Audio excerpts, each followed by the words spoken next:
Gdzie ma pan kask? Coś się śmiejesz. Wyjątkiem jest sytuacja, kiedy jedziemy drogą rowerową. Dla mnie to najważniejsza kwestia związana z rowerem w mieście.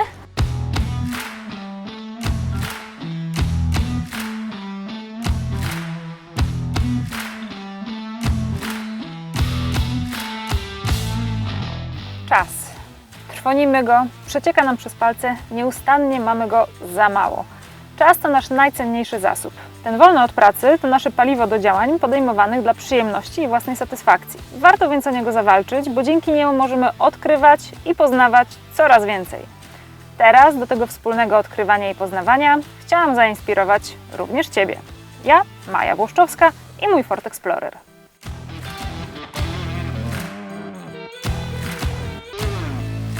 Cześć!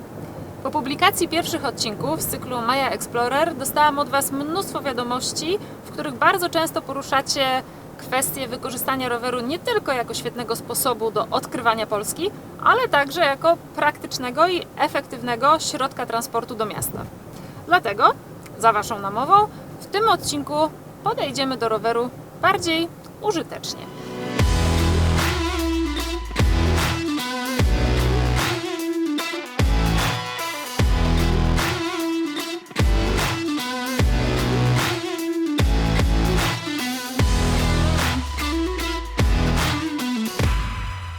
Explorerem dzięki napędowi hybrydowemu i możliwości jazdy wyłącznie na prądzie przyznam, że świetnie jeździ mi się po mieście. Ekologicznie i ekonomicznie.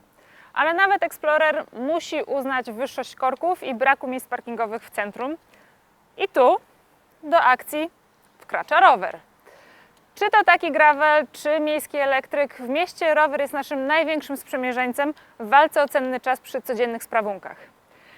Musimy zdawać sobie sprawę, że podróżowanie na krótkich dystansach samochodem to tak naprawdę nawyk. A jak każdy nawyk, i ten stosunkowo łatwo zmienić. Dlatego tym razem Explorer zostaje na miejskim parkingu, a my ruszamy w miasto rowerem.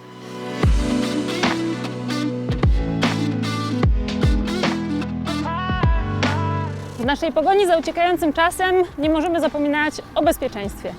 Dla mnie to najważniejsza kwestia związana z rowerem w mieście, a że namawiam Was do przesiadki na rower, czuję się w obowiązku, aby przypomnieć podstawowe zasady bezpiecznej i odpowiedzialnej jazdy. Sprawdźmy, czy znacie je wszystkie.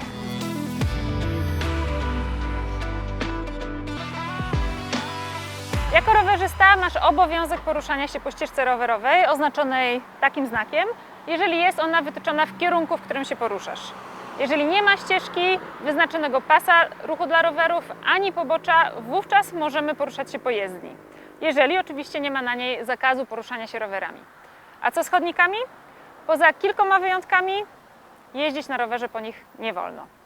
Przejazd przez przejście dla pieszych jest zabroniony. Wiem, że to mało wygodne, ale aby uniknąć mandatu, musimy zejść z roweru i przeprowadzić go. Wyjątkiem jest sytuacja, kiedy jedziemy drogą rowerową, a na pasach wymalowany jest przejazd dla rowerów. Na ścieżce rowerowej obowiązują takie same zasady ruchu jak na drogach publicznych.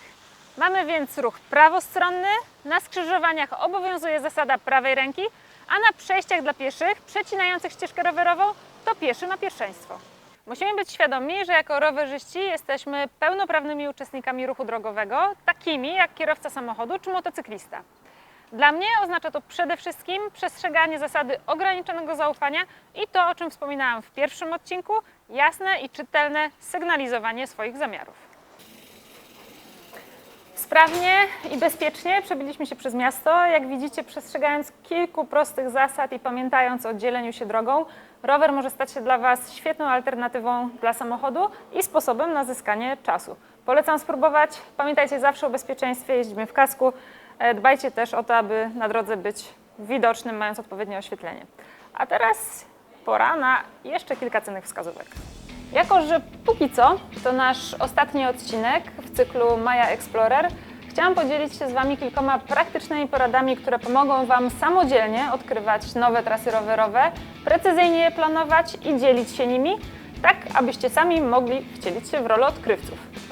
Oczywiście możecie pójść do sklepu rowerowego, kupić mapy rowerowe, one wszystkie bardzo Wam pomogą, korzystać z doświadczenia lokalesów. Gdzie tutaj w Myślenicach możemy wybrać się na fajną przejażdżkę? Ja powiedz, gdzie możemy pojeździć w Trójmieście? I specjalnie dla Ciebie przygotowałem trasę. Zapinamy sprzęt, wsiadamy i jazda. Mamy XXI wiek i masę genialnych aplikacji, które pomogą Wam w planowaniu. 3 najbardziej popularne aplikacje rowerowe to Komoot, Trailforks i Strava. Ja osobiście korzystam najwięcej z tych 2 ostatnich, ale jestem w trakcie odkrywania Komoota. Na Komoocie znajdziecie gotowe trasy rowerowe, różne inspiracje, czasami katalogi konkretnych tras ze specyfikacją na przykład tras gravelowych. Trailforks to genialna baza dla tych, którzy chcą spróbować prawdziwego kolarstwa górskiego. Tam są przede wszystkim segmenty konkretnych, najczęściej single tracków, opisane stopniem trudności, tym na jakim rowerze da się je przejechać. Często też znajdziecie na nich konkretną informację o stanie technicznym danego single tracka.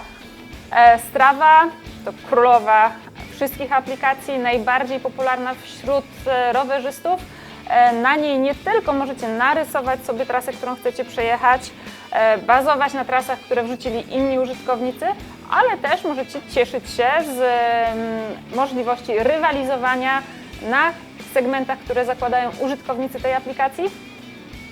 Możecie sprawdzić, jak wypadacie w ogóle wszystkich użytkowników, w swojej kategorii wiekowej, w swojej kategorii wagowej, więc każdy znajdzie tam coś dla siebie, albo możecie porównywać po prostu siebie do siebie. Ja bardzo często korzystam ze Strawy i z segmentu właśnie po to, żeby zobaczyć na przykład, w jakiej aktualnie jestem dyspozycji. Wyrysowaną trasę rowerową czy ściągnięty ślad GPS z konta innego użytkownika, najlepiej jeżeli wgracie do licznika rowerowego z nawigacją, korzystając z tych aplikacji.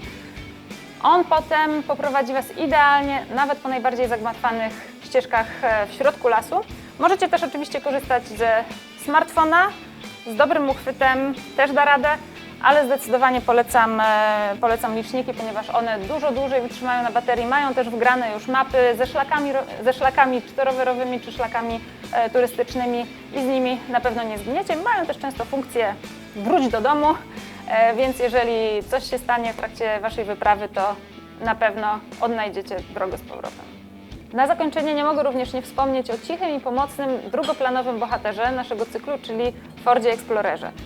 Przyznam, że poznawaliśmy się w trakcie realizowania naszych rowerowych wypraw. Maju, z przyjemnością przekazuję Ci ten kluczyk. W terenie, przepraszam.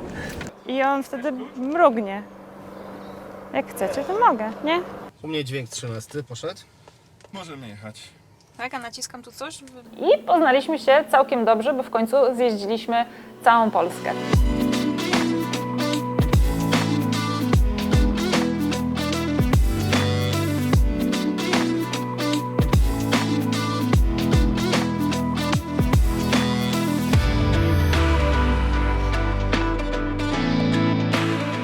To, co mi się najbardziej spodobało w Explorerze, to pojemność i to nie pojemność silnika, a pojemność bagażnika. Mogę spokojnie zapakować 3-4 rowery, 2 walizki, hantel na siłownię, Thermomixa i jeszcze mam całkiem sporo przestrzeni, więc bardzo jest to przydatne na długie wyprawy rowerowe.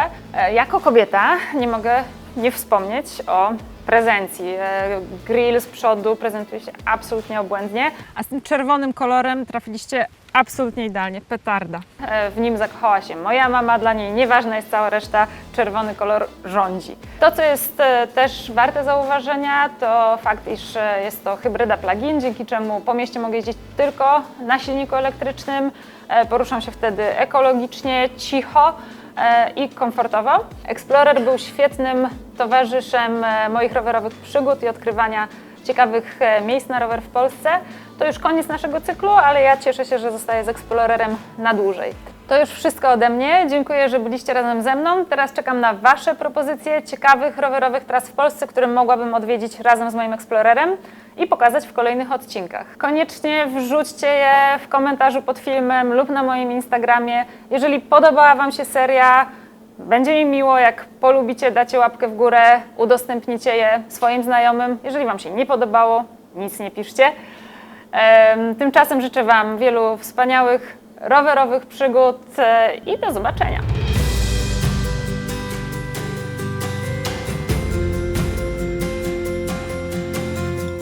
Nieważne czy na gravelu, elektryku, rowerze miejskim czy enduro, nieważne czy szukacie adrenaliny, malowniczych tras, sportu, rekreacji czy po prostu środka transportu do miasta, nie zapomnijcie, aby znaleźć czas na nieustanne odkrywanie i poznawanie, najlepiej aktywnie i sportowo, właśnie na rowerze. A teraz za to wspólne odkrywanie i poznawanie chciałam Wam podziękować. Ja, Maja Włoszczowska i mój Ford Explorer.